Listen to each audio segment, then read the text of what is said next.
I'd watched her for almost 2 years, not in the creepy way, or at least that's what I told myself. Maya was the swimming instructor at the municipal pool I'd pass every time I left campus. She'd stand at the edge of the water in that navy one-piece, confident and graceful, talking to her students with this effortless warmth that made my stomach flip. I never had the courage to walk through those doors. She was 10 years ahead of me, and I was just a college kid with a crush that felt impossible. Then my mom called with one of her non-negotiable family decisions. "Your cousin started competitive swimming training. I need you to take classes too. She looks up to you. It'll be good for her." I wanted to argue. I had no real interest in becoming a serious swimmer, but I heard what she was really saying. "You're going." So I said yes to something that felt like destiny, or maybe just like opportunity knocking at exactly the right moment. I arrived at the pool 15 minutes early on that Monday, my nerves firing like electricity under my skin. I changed into my swimsuit, took a breath, and walked out to the deck where Maya was setting up kickboards. She glanced up, smiled politely, and I felt something crack open in my chest. Then I realized I'd forgotten my swimsuit. No, wait, I had it. My mind was scrambling, betraying me. I looked down. Sports bra, underwear. The wrong underwear. The one I'd grabbed in the dark. No swimsuit, none. 0. The panic was immediate and total. My face burned so hot I thought I might actually pass out. I could turn around, leave, pretend this never happened. Tell my mom I hated it, that the schedule didn't work, that literally anything was more important than standing in front of Maya in my everyday bra and underwear like some kind of cosmic joke. But then she was there. "Hey, did you lose something?" Maya's voice was casual, concerned in that professional way instructors practice. I looked at her, really looked at her, and saw no judgment, just problem solving. "First day jitters?" she asked, and I felt the smallest bit of my panic ease. "I forgot my swimsuit," I whispered, and it sounded so stupid out loud. I daydreamed about this moment 1,000 times, and none of those fantasies ended with me standing half naked, stammering like an idiot. Maya didn't laugh. She didn't even smile in that pitying way people do when someone else is embarrassed. She just nodded and said, "I've got an extra. Someone left one here months ago. Come on." She led me to a cabinet and pulled out a dark blue one-piece that wasn't quite my size but close enough. "It's clean," she added, which somehow made me feel better. When I got back into the water, Maya's hands steadied me, one on my lower back, one on my shoulder, showing me how to position my body for the front crawl. The world narrowed down to just her touch, her voice giving instructions I tried desperately to focus on. She smelled like chlorine and something else, something warm. My body was a live wire, and I had to convince my legs to do what she was asking. This was torture. Beautiful, terrible torture. Before we go any further, I have to ask you for something real quick. If you're enjoying this story, if Sophie and Maya are already making your heart hurt the way they're making mine, would you consider subscribing? Tap that button down below. And let me know in the comments, where are you watching from? I'd love to know what city, what corner of the world you're in while you're listening to these two mess up their lives over each other. Also, if you want to support me in these stories, buy me a coffee. There's a link in the description. I promise I'll use it to fuel the next romance, the next heartbreak, the next almost kiss moment that keeps you up at night. Now, let's get back to Sophie, because it gets so much worse before it gets better. Back in the water, I was drowning, and Maya had no idea she was the reason. I didn't go back for a week. I told my mom my schedule was full, that college was overwhelming, that frankly, swimming felt like a waste of time when I had exams coming up. She didn't believe me. I could see it in the way she pursed her lips, but she didn't push. I think part of her knew this wasn't really about swimming. It was about the fact that I was 22 years old and falling apart over someone who'd exchanged maybe 50 words with me total, On Thursday night, my mom texted, "Your cousin asked about you. She's doing great in her classes. She wants you to come back." The guilt hit like a punch. This wasn't about me and my pathetic crush. My 8-year-old cousin was training, actually trying, and I was sitting at home because I was too embarrassed to face reality. I looked in the mirror and barely recognized myself. I went back the following Monday with a new swimsuit, fitted, flattering, the kind of thing I'd only wear if I was ready to be seen. I walked through those doors like I was walking into my own life for the first time, and I felt Maya before I saw her. She was explaining something to a student, her hands moving through the air, her expression serious in that focused way she had. Then she looked up, and she recognized me. "You came back," she said, and it wasn't a question. It was something closer to relief. I wondered if she'd noticed my absence the way I'd notice a hole in my life if she stopped existing in it. Probably not. Probably she just thought, "Oh, that nervous girl is back." But maybe, just maybe, it meant something that she wasn't surprised to see me. The lesson that day was different. Or maybe I was different. Maya spent time with me individually, breaking down the mechanics of breathing in the water, showing me how to turn my head without disrupting my stroke. She was patient in a way that made me feel less like I was drowning and more like I was learning something real. "You're a natural at this," she said, and I felt the words settle somewhere deep, a small stone of warmth I could keep. After class, as I was getting ready to leave, Maya called out, "Hey Sophie, you sure you're okay? You just disappeared." She remembered my name. It was such a small thing, and it meant everything. I told her about my schedule, the exams, the pressure. I didn't tell her that seeing her made my heart run at a pace that threatened to tear me apart. She smiled, a real smile, not the professional one, and said, "Well, swimming's good for stress. Clears your head. I'm glad you came back." And I realized I wasn't going to leave again. Not now. Not for a long time. She didn't know it yet, but I was here to stay. Walking home that night, I felt something shift inside me. This wasn't just a fantasy anymore. This was real. Maya was a person who existed in the world, who had patterns and routines, who noticed when someone was missing from them. The idea that I might be able to bridge that gap between admiring her from a distance and actually knowing her felt suddenly, terrifyingly possible. I pulled out my phone and texted my cousin. "I'm coming back to swimming, and this time, I'm not leaving early." She sent back 3 heart emojis and a reminder that Mom was making her famous lasagna on Friday. I smiled at my phone and thought about how sometimes the best things in life come disguised as obligations. That night, I fell asleep thinking about chlorine and warm hands and a voice saying, "You're a natural at this." It was the first time I'd let myself really believe that maybe, just maybe, the girl I'd been watching from afar might actually see me back. 3 weeks became a pattern. I showed up every Monday, Wednesday, and Friday at 6 p.m. sharp, sometimes earlier. I always waited in the same spot by the pool entrance, pretended to stretch, pretended I wasn't timing my arrival to coincide with Maya's break. She never seemed to notice these things, or if she did, she was kind enough not to mention it. But I noticed everything about her. The way she tied her hair up higher on Wednesdays, how she always brought a green thermos that I assumed held coffee, the small scar on her right shoulder that caught the light when she was teaching.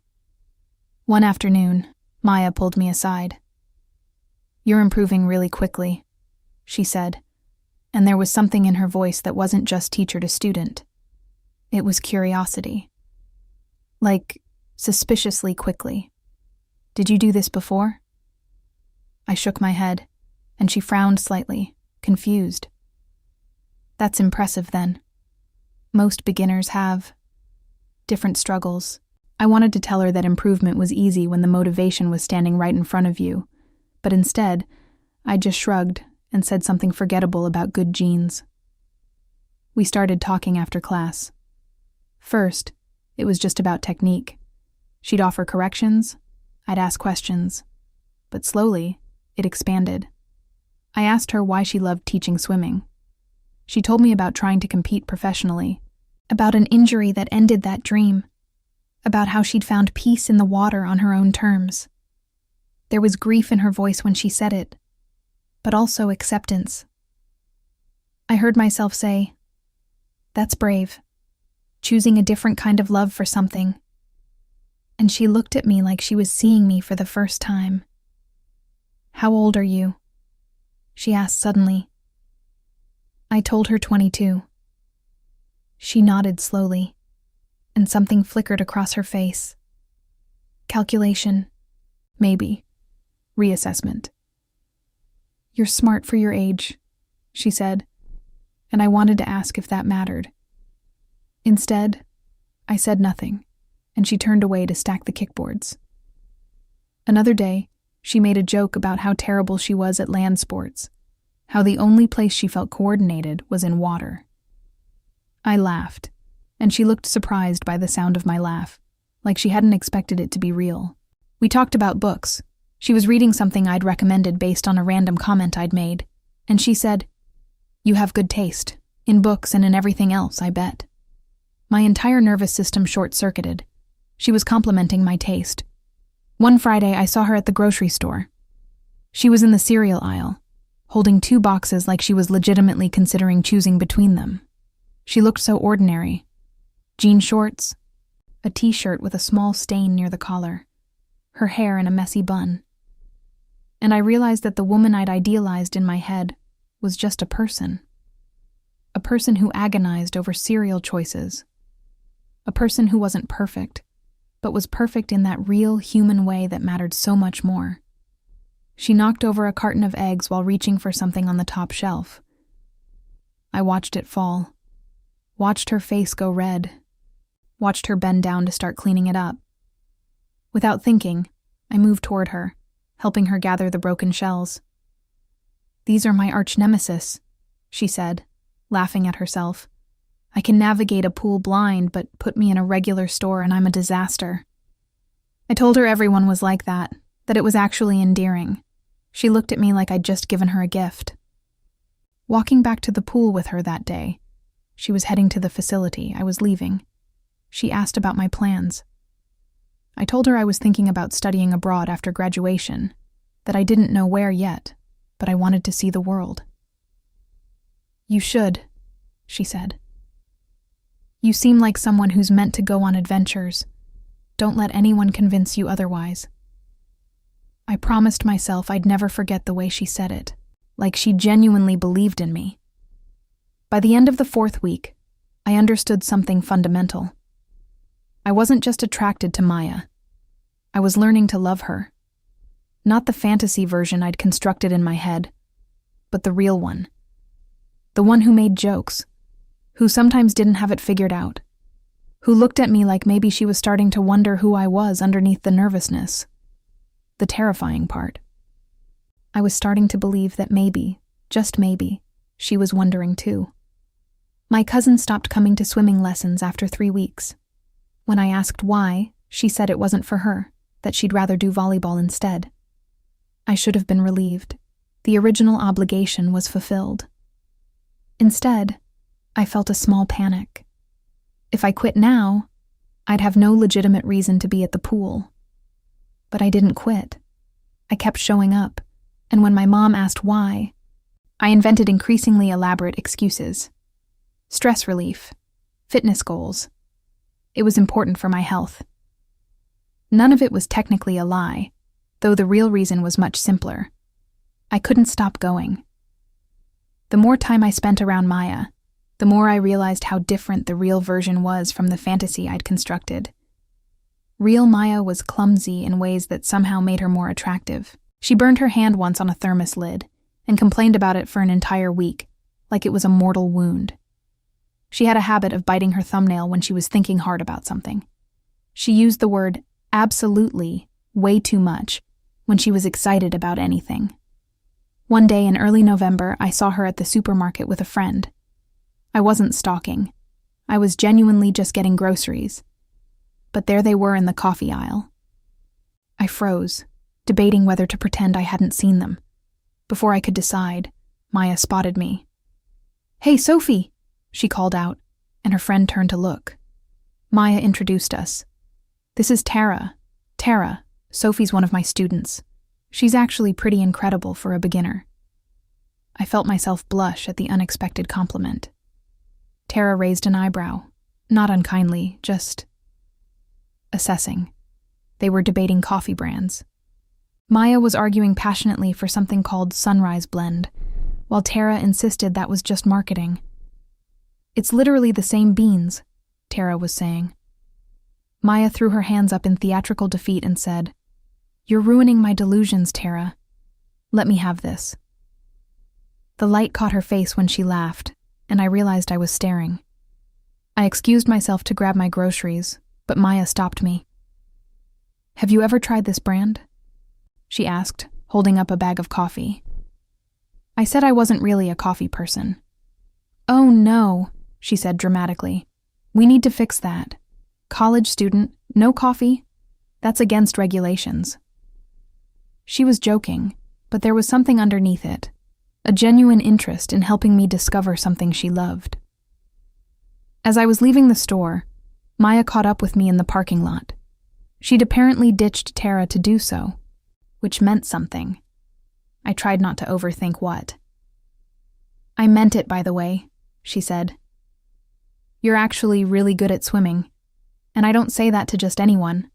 You have real potential if you wanted to pursue it." I told her I'd never considered it as anything more than a hobby. She smiled and said, "Sometimes the best things start as hobbies. They become something bigger when you're not forcing it." Was she still talking about swimming? I genuinely couldn't tell. That night, I couldn't stop thinking about the conversation. Maya wasn't just someone I admired from a distance anymore. She was someone I knew. Someone whose opinions mattered to me. Someone who, in a very small way, knew me too. The gap between admiration and actual connection was narrowing, and I didn't know if I was brave enough or stupid enough to let it keep narrowing. The next time I saw her, I brought coffee. The Sunrise Blend she'd been debating about. I told her I'd thought about what she said, decided to try it. She lit up, genuinely, unmistakably lit up, and I realized that this gesture meant something to her. We sat on the pool deck during her break, and she told me about her family, about moving to the city from a small town upstate when she was 18, about how swimming had always been her constant.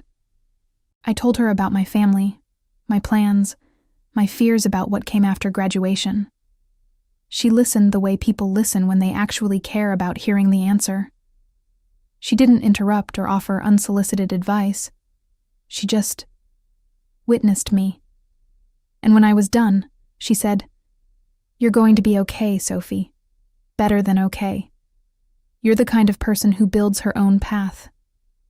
Walking home that afternoon, I realized that the girl I'd been in love with from a distance was beautiful, sure. But the woman I was getting to know, the one who cared deeply and wasn't afraid of being clumsy and didn't pretend to have everything figured out, she was so much more than beautiful. She was becoming real to me in every way that mattered. Winter came early that year. By December, the pool's heating system was working overtime, and the water felt like bath water, warm and enveloping in a way that made leaving even harder. I'd been going to lessons for almost 3 months now, and the line between student and something else was getting increasingly blurred in ways I couldn't ignore. Maya invited me for coffee one afternoon, just like that. "I have a break in an hour," she said. "There's a place near here. Want to come?" My heart tried to escape my ribcage. I said yes before my brain could translate my nervousness into actual words, which was either the bravest or dumbest thing I'd done all year. The cafe was small and warm, with bad lighting that somehow made everything feel more intimate. We ordered drinks. She got a cappuccino, I got her recommendation, and sat at a tiny table by the window. For the first 5 minutes, I was convinced she was going to tell me something like, "You've made such great progress, but I think we should wrap up your lessons." Something professional and final that would shatter the fragile thing we'd been building. Instead, she asked about my future. Not in the vague way adults ask college kids, but genuinely. She wanted to know what I was studying, what came after graduation, if I thought I'd stay in the country. I told her about the possibility of studying abroad, about how I wasn't sure yet, how everything felt simultaneously wide open and terrifying. "That's the right age for that," she said. And I heard the echo of the age difference between us like a bell tolling in a church. "How old are you?" I asked abruptly. 32, she said, stirring her cappuccino. "Why?" I shouldn't have asked. It wasn't relevant. But I needed to feel the full weight of the gap between us, needed to understand what I was actually asking for. 10 years might not sound like much, but at 22, it was a canyon. She'd lived entire lifetimes I hadn't even started yet. "Just wondering," I said, which was the worst deflection ever. She smiled like she knew I was lying, but she let it go. Instead, she asked about my past. Had I ever been in love? I told her briefly about a girl in high school that lasted 3 weeks before dissolving into awkwardness.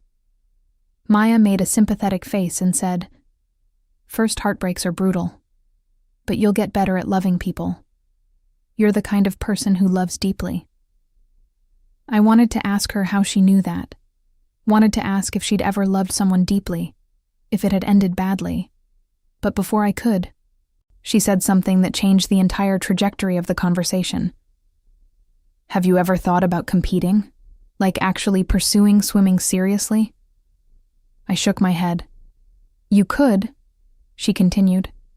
"You have the temperament for it. You're patient with yourself, you don't give up, and you actually listen when people are trying to help you. Those are the real skills." "Would you teach me?" I asked. And there was a subtext there that hung between us, heavy and undeniable.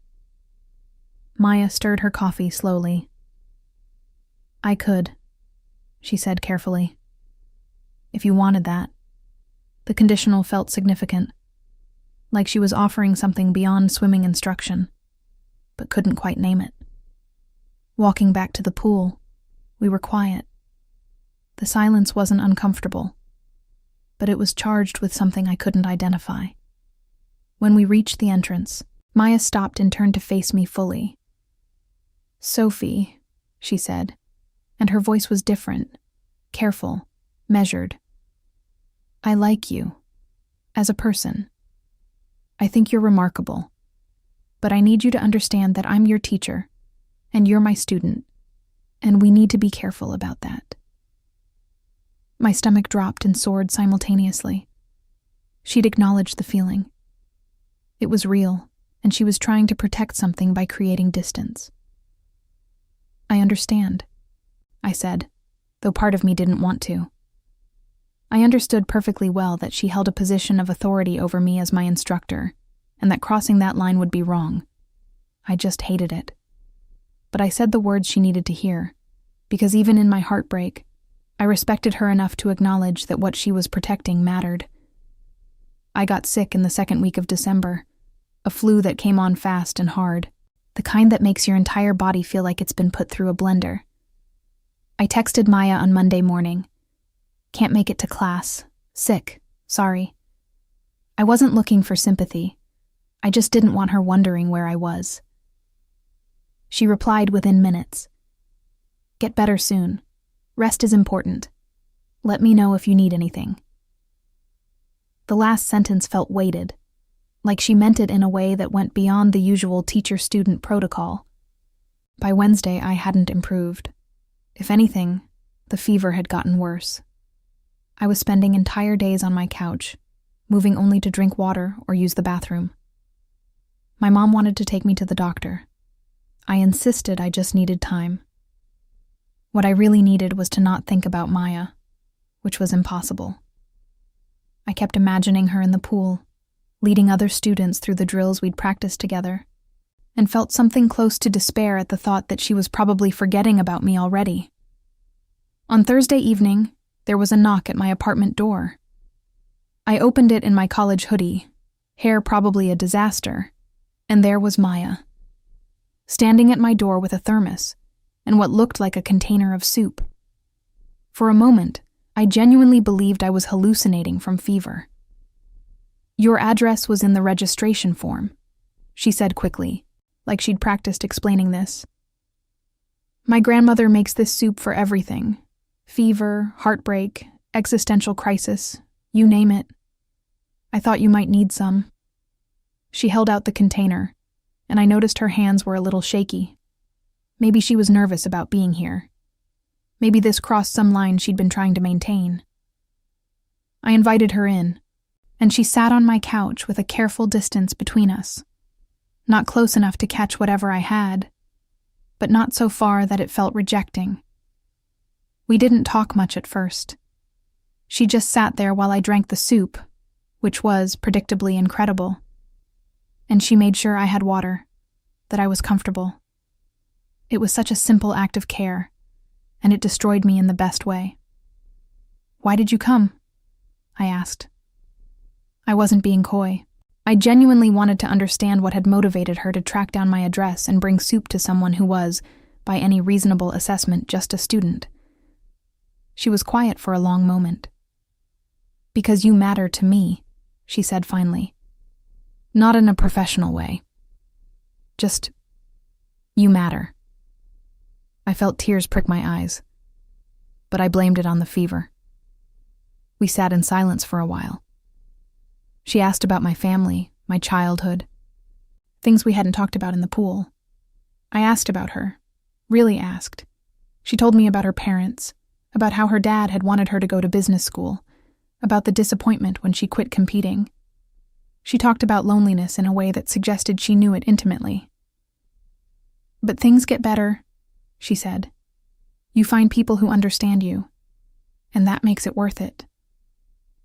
At some point during our conversation, she reached over and tucked a strand of hair behind my ear. It was such a small gesture, the kind of thing a parent might do, or a close friend. But the way she did it, with her fingers lingering for just a moment against my jaw, felt like something more. I held my breath. She seemed to realize what she'd done and pulled her hand back, but not quickly enough that I missed the intention behind it. "I should go," she said eventually. "You need to sleep." I wanted to ask her to stay, but I didn't have the courage. Instead, I thanked her for the soup, and she stood to leave. At the door, she turned back. "Get better, okay? I want you back at the pool when you're ready." The way she said it, like my presence mattered, like the pool was incomplete without me, felt like the most honest thing anyone had ever said to me. If this story touched your heart, my Patreon has even more. Exclusive stories, longer chapters, bonus scenes you won't find here. Check it out. Link below. After she left, I sat in the darkness of my apartment and understood, with crystal clarity, that I was in love with her. Not in the dreamy, distant way I'd been before. In the immediate, terrifying, present tense way that made my hands shake and my heart feel too big for my chest. And the scariest part, I thought maybe, just maybe, she was falling in love with me too. I came back to the pool on Monday, still not at 100%, but desperate enough to push through. The first thing I noticed was that Maya was subdued. Professional in a way that felt different from before, like she was trying to rebuild walls that we'd started to dismantle. I told myself it was for the best. She was being responsible. She was protecting both of us from something that couldn't be. That was good. That was the right thing. It felt terrible. We didn't talk after class anymore. She gave me instruction, she gave me corrections, but the personal connection was carefully, deliberately absent. I spent half the lesson trying to focus on my strokes, and half the lesson dying from the effort of not looking at her directly. It was torture of the highest order. One afternoon, Tara, Maya's friend from the grocery store, showed up at the pool. I recognized her immediately. She and Maya talked by the entrance while I pretended to stretch, and I heard snippets. That student is absolutely stunning. Don't be weird about this, Tara. I'm not being weird. I'm being observant. You like her. There was a pause. Then, she's my student. So? It's not like there's a rule against... There's an ethics rule. And I'm not being that person. My heart nearly stopped. She'd acknowledged it to her friend. The feeling was real enough to defend, real enough to refuse. Maya was making an active choice to maintain distance, which meant the distance was hardest for her, which meant she wanted me the way I wanted her. The following week, I was heading out of the locker room when Tara stopped me.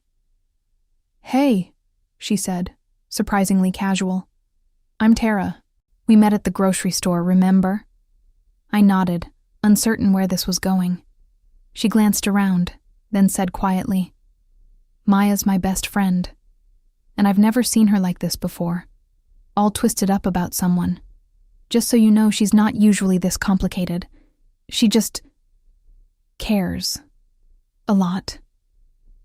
Before I could respond, she was gone, leaving me standing there, understanding that even Maya's closest friend saw what was happening between us.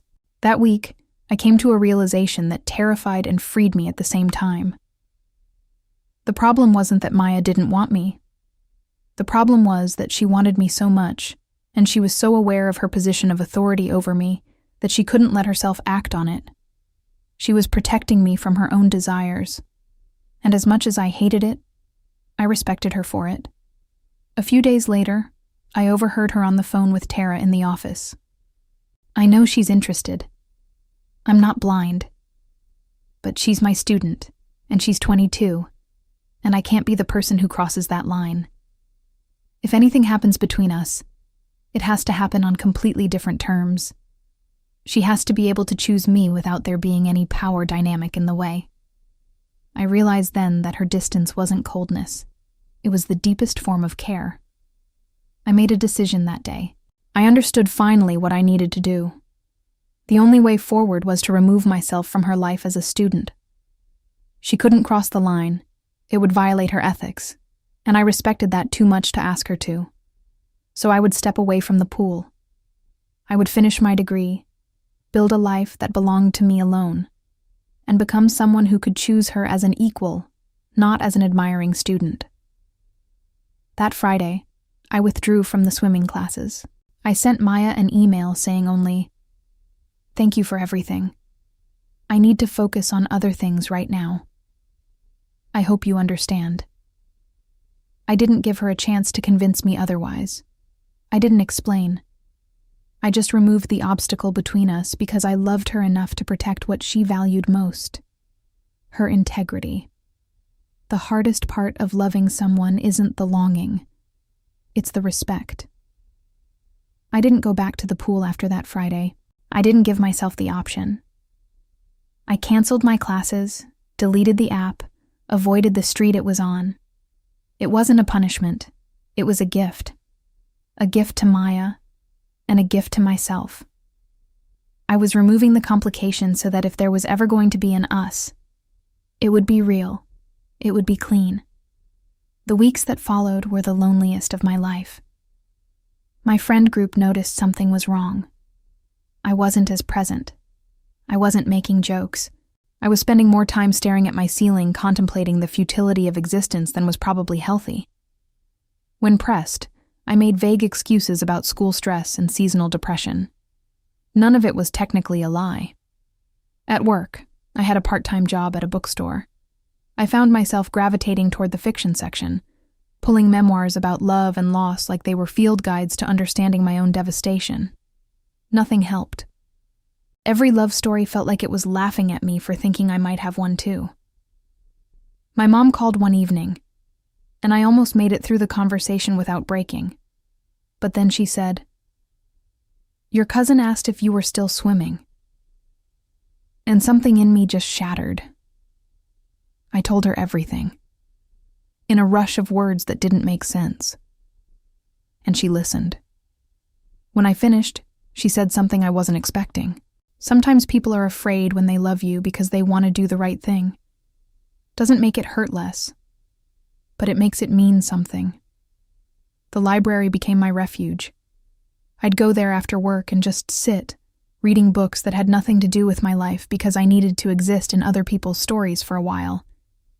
I checked out a book on swimming training, not to learn anything, but because I missed her so much that even reading about the sport felt like being close to her. 3 days before Christmas, I ran into Maya at the grocery store. Again. The universe had a sense of humor, apparently. I was in the produce section, and she was reaching for apples. Our eyes met across the table of fruit, and I watched her freeze. For a moment, neither of us moved. Then she came toward me. "Hi," she said, and her voice was soft in a way that made my entire chest ache. "How are you?" I wanted to scream. Instead, I said I was fine. "You haven't been to the pool," she said, and it wasn't an accusation, just an observation. "I know," I said. "You asked for space." She looked at me like she was trying to solve a very difficult equation. "I did," she said finally, "and I'm still asking for it. But I want you to know that it's not because I don't care. It's because I care so much that I'm trying to do this right." "There's no right way to do this," I said. "There's only honest and dishonest. Only authentic and pretending." She flinched at that, and I immediately regretted it. I didn't want to hurt her. That was never the goal. "I'm sorry," I said. I miss you." "I miss you too," she said, and the words fell between us like stones into water. "But I need to make sure you're not just in love with the idea of me. I need to know this is real for you. That you're not just a student doing what comes naturally when someone pays attention to her." I wanted to argue, to convince her, but I understood what she was asking. She needed me to be certain in a way that went beyond any classroom, any fantasy. She needed me to prove it to myself first. January came like an unwanted guest. Winter break was over, I was back on campus, and I spent it in a fog that even my academic workload couldn't penetrate. I went to classes, took notes, showed up to my part-time job, but I was ghost-walking through my life. The only time I felt remotely present was when I was reading, or when I was, against my better judgment, stalking Maya's Instagram. She looked happy in her photos, genuinely happy, that both comforted and destroyed me. I made a decision that January, I was going to finish what I started, not for Maya, for myself. I was going to graduate. I was going to finish my degree, pass my classes, complete the thing I'd committed to. And I was going to do it because I owed it to the version of myself that had dreams beyond anyone else. I threw myself into my studies with an intensity I'd never felt before. My grades improved. I made new friends who had nothing to do with the pool or Maya. I started volunteering with a nonprofit that ran water safety programs for underserved communities. Work that felt meaningful, that felt like it was building toward something real. In February, I applied for a job with that same nonprofit, full-time, starting after graduation. By March, I had an offer. The position was specifically about community outreach and education, teaching people the skills to be safe in the water, to save their own lives. It was purpose-driven work. It was essentially Maya's world, but approached from a completely different angle. I was building my own path, just like she'd said I would. By April, I was 3 weeks from graduation. I had my job lined up. I had my apartment secured. I had my own life. Not the life I'd imagined with Maya in it, but a life that was authentically mine. And that was when I truly understood what Maya had been waiting for. She'd needed me to become someone who could choose her freely, without the complicated dynamics of teacher and student. She'd needed me to become a woman, not just a girl with a crush. In May, I received an email from the pool's director. They were hosting a charity event for water safety programs. The nonprofit where I'd be working was being highlighted as a partner. They wanted me to speak. The email was professional, but I noticed it was forwarded from Maya's address with a personal note. I hope you'll come. I'd like to introduce you to people. As a colleague. M. That single word, colleague, shifted everything. She wasn't asking me back as a student. She was asking me back as an equal, as someone who'd built something of her own, as someone who'd finally become the person she'd always known I could be. I said yes immediately, but I didn't respond with words. I didn't need to. The acceptance was implicit in the fact that I was coming back, and this time, I would be walking through those doors as someone who'd left and built a life in the interim. I was no longer a student. I was a professional, a peer, a woman who'd honored her own becoming. The months leading up to the event were quiet and focused. I finished graduation. I started my job. I settled into my apartment. And I waited, knowing that when I saw Maya again, everything would be different. Not because she'd changed or I'd changed, but because the circumstances that had kept us apart would finally be gone. I walked across the stage at graduation on a day that felt cosmically significant. Perfect weather. My parents crying happy tears. The sun setting behind the university like it was putting on a show just for me. As I was leaving the graduation ceremony, the very first person I looked for in the crowd was Maya. She wasn't there, and I felt a small deflation in my chest. Then I told myself not to be childish. We'd agreed to give space. We'd agreed to let me grow. That agreement still stood.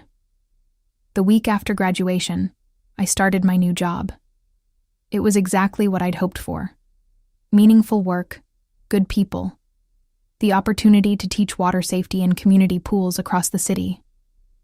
The irony wasn't lost on me that I'd ended up in a world adjacent to everything that had led me to Maya. But it felt right, like I was building something that had always been meant for me. I was settling into my apartment, a small studio in the downtown area, when I got a text from Maya's number. I can't wait to see you at the event. I've been thinking about you. M. My hands trembled as I read those words. She was reaching out. She was letting me know that she'd been thinking of me, that my coming back meant something to her, that she was ready for whatever came next. The event was on a Friday evening in mid-July. I spent an embarrassing amount of time getting ready, chose a dress that was professional but not trying too hard, did my hair, put on makeup that made me look like myself but elevated. When I arrived at the pool, it was decorated like it had never been before. String lights, folding chairs, actual people mingling in the space where I'd learned to breathe underwater and learned, eventually, to breathe easier in general. Maya found me before I found her. You came, she said, and there was something in her voice that sounded like relief. I told her I wouldn't miss it. We talked about the event, about the initiatives they were launching, about how my job was going. It was easy conversation, the kind that doesn't require us to talk about the thing that mattered most. Not yet. But underneath it all, I felt the weight of everything unsaid, everything we'd been waiting for. After the formal event ended, Maya asked if I wanted to see something. She led me to the pool, now quiet, empty, just the gentle sound of water and the echo of our footsteps. I wanted to show you something before everyone left, she said. The pool had been renovated. The deck was updated. The lighting was soft and professional, but still warm. We got funding, Maya explained, because of people like you who believed in what this place could be, who made it matter. I realized, standing there, that this was her way of showing me. She'd been building something too. While I was at college, while I was starting my job, while I was becoming a person I could be proud of, she'd been here, making the pool into something worth returning to, something that mattered, something that belonged to both of us. I want to ask you something, she said. and her voice was careful in that familiar way. "But I need to know first. Are you here because you still want to be, or because you feel like you have to be?" I looked at her, really looked at her, and understood what she was asking. Not just about tonight, about everything. About us. About whether the girl who once watched her from a distance and the woman she'd become were still the same person underneath. "I left, didn't I?" I said. "I stayed away. I finished my degree. I built a career I'm proud of. I became someone I respect. And the entire time, the person I wanted to tell about all of it was you. That's how I know this is real. This isn't about the fantasy anymore. It's about you, and it's about me, and it's about the life we might actually build together, equal, honest, without any power dynamic except the power we give each other by choosing to stay." She stepped closer, and this time there was no hesitation. This time, there was just us and the water and the certainty that we'd both finally earned the right to this. She kissed me like she'd been waiting a lifetime for it. Like she'd spent every day of our separation practicing for this moment. And I kissed her back with everything in me, with gratitude, with hunger, with the particular joy that comes from finally getting home after a very long journey. And if you've made it this far, if you've stayed with Sophie and Maya through every moment of almost and finally, thank you. Your presence here has mattered more than you know. Come back for more stories like this, because this is just the beginning. These two have so much more living to do, so much more becoming together. Subscribe if you want to keep following them, and let me know in the comments. Did you believe the whole time that they'd find their way back to each other? I'd love to know.